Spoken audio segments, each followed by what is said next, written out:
Weila! Ciao a tutti e benvenuti in questo nuovo video.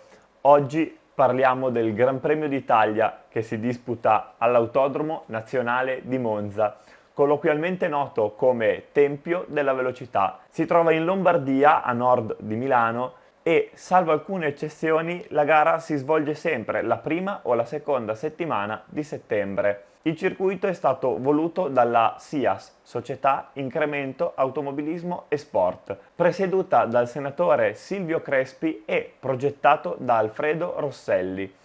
Il circuito è stato costruito nel 1922. Durante il Gran Premio del 2022 la pole position è stata effettuata da Charles Leclerc su Ferrari in 1 minuto 20 secondi e 161 millesimi. La gara è stata poi vinta da Max Verstappen su Red Bull. Ma ora parliamo del layout. La costruzione del tracciato fu decisa a gennaio 1922 dall'Automobile Club di Milano, in occasione del 25° anniversario della sua fondazione. La SIAS, che allora possedeva il parco, accettò subito, consapevole della pubblicità che le competizioni automobilistiche portavano alle case costruttrici. Il progetto preliminare prevedeva una pista a forma di 8 e lunga 14 km. A causa del forte impatto che questo design avrebbe avuto sul parco, in quanto si rendeva necessario l'abbattimento di moltissimi alberi, si decise di sfruttare in gran parte le strade preesistenti. Perciò l'effettivo progetto realizzato prevedeva 2 anelli che potevano essere utilizzati insieme oppure separatamente, per un totale di 5.500 metri di pista stradale con 7 curve e altri 4.500 metri costituiti da un anello di forma ovale che contava 2 sopraelevate. Nel 1939 gran parte della pista venne rifatta. Venne demolito l'anello di alta velocità, mentre per quanto riguarda la pista stradale venne spostata più in avanti. La curva del vialone, affinché immetta le auto su un nuovo e più lungo rettilineo, non è più sul vialone centrale del parco. Il nuovo rettilineo, chiamato rettilineo centrale, conduceva a 2 curve a gomito nuove, che immettevano sul rettilineo d'arrivo. Sono le cosiddette curve di Vedano o in porfido, così chiamate per via del caratteristico fondo lastricato, collocate all'altezza della vecchia sopraelevata sud. In questo modo la lunghezza complessiva del circuito diventò pari a 6.300 metri. Nell'ambito di questi lavori venne anche realizzata una nuova variante che andrò a far parte del circuito Pirelli, usato esclusivamente per test automobilistici e di pneumatici, lungo 4.600 metri e percorso come quello principale in senso orario. Nei 2 anni del dopoguerra, quindi a partire dal 1945, la pista venne utilizzata per stoccare i residui bellici. Nella primavera del 1948 iniziarono i lavori per rimediare ai danni causati dal conflitto, dove le curve sud vennero dotate di pavimentazione in porfido, particolarmente scivolosa e di conseguenza pericolosa. A ottobre venne inaugurato il nuovo ingresso pista e altre strutture appartenenti all'autodromo. Nel 1955 il sempre più frequente uso dell'autodromo per i tentativi di record della velocità e il raggiungimento di un superiore grado di sicurezza portarono alla riprogettazione dell'anello di alta velocità, costruito sulle ceneri del tracciato abbattuto nel 1938. Con le varie modifiche il tracciato tornerà a misurare 10 km totali tra stradale e anello di velocità. Lo studio portò alla realizzazione di un catino capace di contenere una velocità costante delle auto sia nei rettilinei sia sulle curve sopraelevate in cemento armato con una pendenza crescente verso l'esterno. Vennero realizzate 14 torrette di segnalazione distribuite sul percorso, di cui 7 sull'anello di alta velocità con l'obiettivo primario di osservare la gara. Le sollecitazioni centrifughe e di schiacciamento verticale contro il suolo nei 2 tratti sopraelevati evidenziarono problemi di sollecitazioni fisiche ai piloti e guasti meccanici riportati alle vetture, inducendo piloti e team a disertare l'anello nelle edizioni del 1957, 58 e 59. Nel 1961 si svolse l'ultimo Gran Premio d'Italia su questa configurazione. Dopo il gravissimo incidente verificatosi in questo stesso anno, di cui vi parlerò più avanti nel video, si corse solo sul circuito stradale. L'ultima gara ufficiale sulle sopraelevate fu la 1000 km del 25 aprile del 69. Da allora si sono corse solo rievocazioni storiche. Negli anni 70, con la crescente velocità della pista e quindi con la conseguente pericolosità che ne derivava, si resero necessari ulteriori interventi per rallentare il circuito.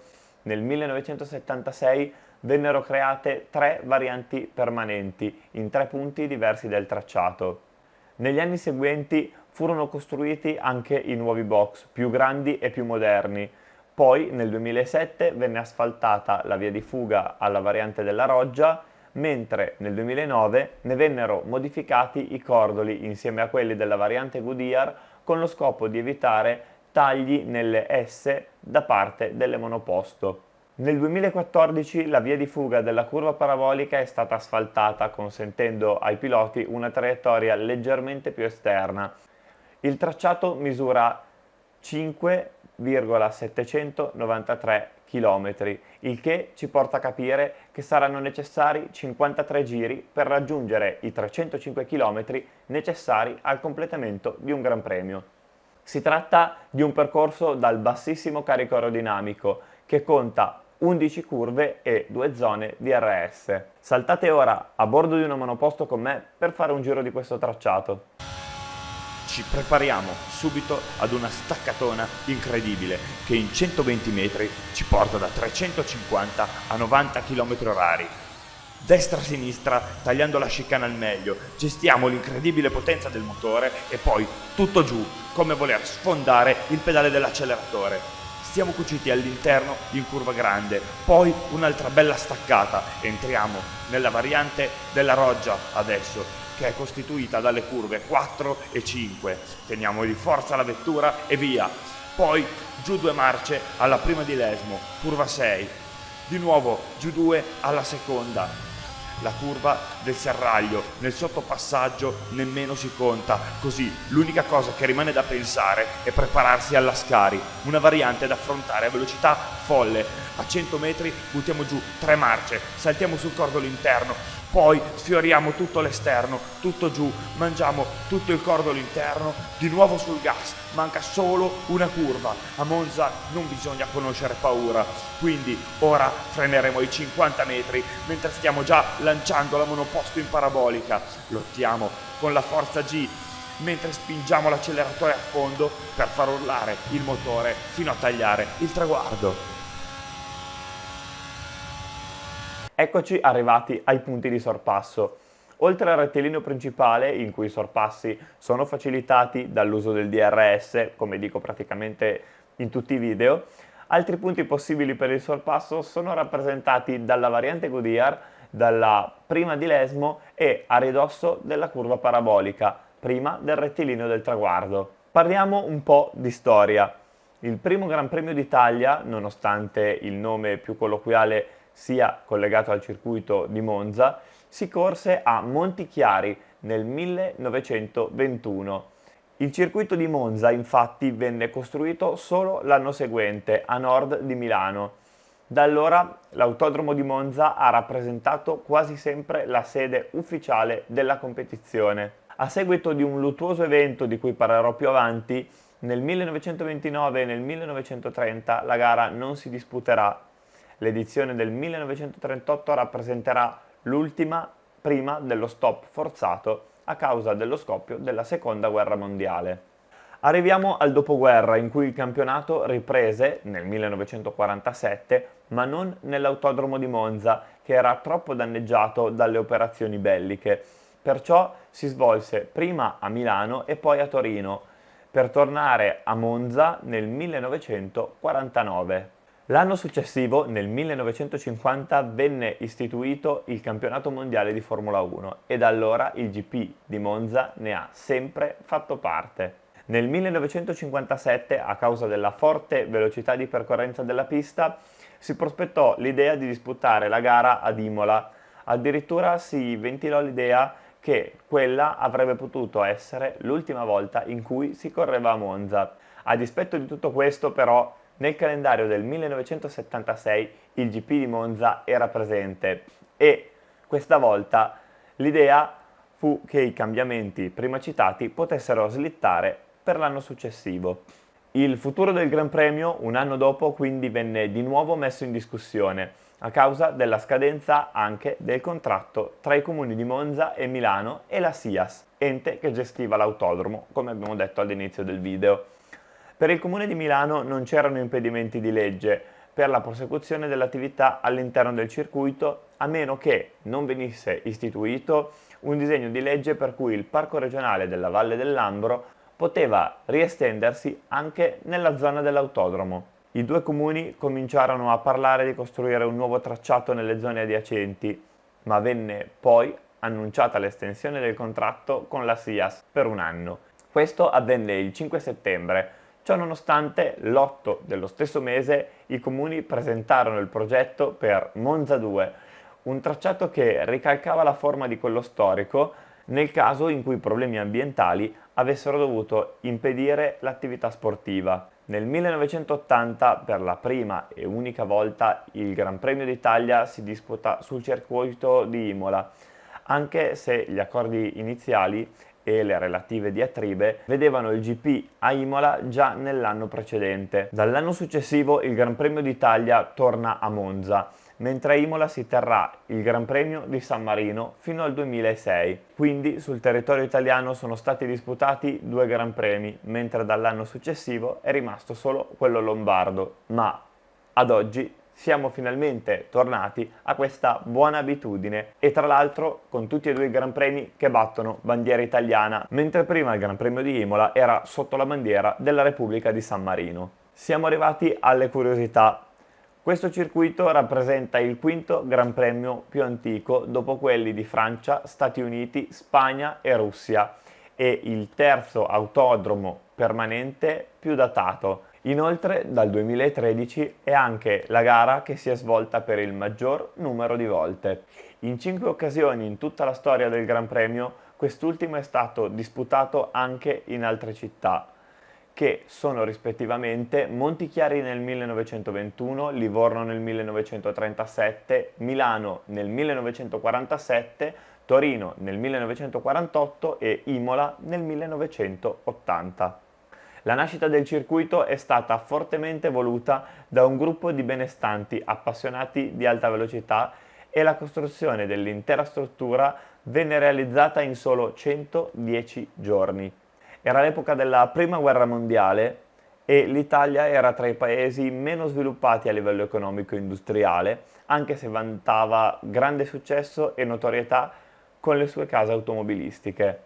Quando venne istituito il campionato di Formula 1, questa gara rappresentava l'ultima del calendario, poi in seguito furono aggiunti ulteriori Gran Premi fino ad arrivare ai tantissimi Gran Premi che abbiamo oggi. Nel 1979, proprio su questo tracciato, Jody Scheckter diventa per la prima e unica volta campione del mondo di Formula 1, mentre per la Ferrari si trattava del 6° mondiale costruttori. La chicca di questa edizione fu però il premio riservato alla gara, premiata come quella meglio organizzata della stagione con il trofeo Race Promoters Trophy. Dal 1991, a seguito delle modifiche effettuate sul circuito di Silverstone, il tracciato di Monza è il più veloce del campionato. Dalla stagione 2021 il nostro Gran Premio d'Italia ha compiuto 100 anni. Anche l'edizione del 2022 ha raggiunto un record, però questa volta parliamo di spettatori, raggiungendo i 336.647, battendo così il record precedente del 2019, quasi tra l'altro raddoppiando il numero. Nella stagione del 2020, a causa di ciò che sappiamo, sul territorio italiano sono stati disputati ben 3 Gran Premi, uno a Monza, uno al Mugello ed uno ad Imola, quindi recuperando il discorso di prima, Noi italiani siamo arrivati ad averne 3 sul nostro territorio e li abbiamo battuti tutti. I 2 piloti che vantano il maggior numero di vittorie su questo tracciato sono Michael Schumacher e Lewis Hamilton, con ben 5 vittorie ciascuno. Presso questo circuito è attivo un centro ricerche che sviluppa prodotti e servizi di pubblica utilità. Questa è un'enorme chicca. Storicamente il circuito è stato utilizzato per lo sviluppo di asfalti speciali, dei freni a disco, delle gomme Runflat, dei combustibili a gas, a metano, a bioetanolo e oltretutto a Monza sono nati tra gli altri il guardrail e il transponder che ha dato origine al telepass. Parliamo ora di sicurezza. Nel 1928 durante la gara si verifica un tremendo incidente nel quale il pilota Emilio Materassi perde il controllo della sua vettura nel rettilineo d'arrivo, arrivando a 200 km/h sul pubblico accalcato a bordo pista. Questo risulterà fatale per 22 persone e dannoso per circa 40. Nel 1933, durante la seconda batteria del Gran Premio di Monza, che era in realtà una gara di contorno rispetto al GP d'Italia, il pilota Giuseppe Campari sbandò e uscì di pista all'ingresso della curva nella sopraelevata sud, a causa di una macchia d'olio sull'asfalto. Il pilota si rovesciò nel fossato che fiancheggiava la pista, perdendo la vita sul colpo. Sulla stessa macchia d'olio uscirono di pista altri 3 piloti, 2 dei quali rimasero quasi del tutto illesi, mentre il terzo, Borzacchini, nonostante i tempestivi soccorsi, venne a mancare poco dopo. La cosa che a mio avviso fu scandalosa fu la gestione di gara. Nonostante le proteste degli spettatori, la direzione di gara fece comunque riprendere la corsa. Sempre nello stesso punto, verso la fine dell'evento, perderà la vita un altro pilota. Questi tragici eventi portarono ad alcune modifiche del tracciato, atte a renderlo più lento. Nel 1955, in circostanze incerte e senza alcuna testimonianza disponibile, perderà la vita Ascari durante una sezione di prove private. La curva dove avviene il fatale schianto in precedenza era nota come curva del Vialone, ma fu ribattezzata in onore del campione scomparso curva Ascari. Successivamente questa curva diventerà una variante e tutt'oggi noi la conosciamo come variante Ascari. Nel 1961 un altro pilota perderà la vita in questo tracciato. Si tratta di Wolfgang von Trips, pilota della Ferrari. Il suo incidente, avvenuto sul rettilineo prima della parabolica, avrà un esito fatale anche per 12 spettatori e porterà il Ministero del Turismo e dello Spettacolo a emanare nuove regole in merito alla sicurezza nei tracciati. Nel 1978 un altro incidente si rivelò fatale, coinvolse diversi piloti portando all'interruzione della gara con successiva ripartenza. Il pilota svedese della Lotus, Ronnie Peterson, venne portato in ospedale a Niguarda, dove purtroppo però perse la vita il giorno seguente. Questa grave perdita rese automaticamente Mario Andretti il campione di Formula 1 di quell'anno, in quanto era l'unico pilota in grado di superarlo a punti nella classifica piloti. Numerosi furono gli interventi atti a migliorare la sicurezza del tracciato nella storia.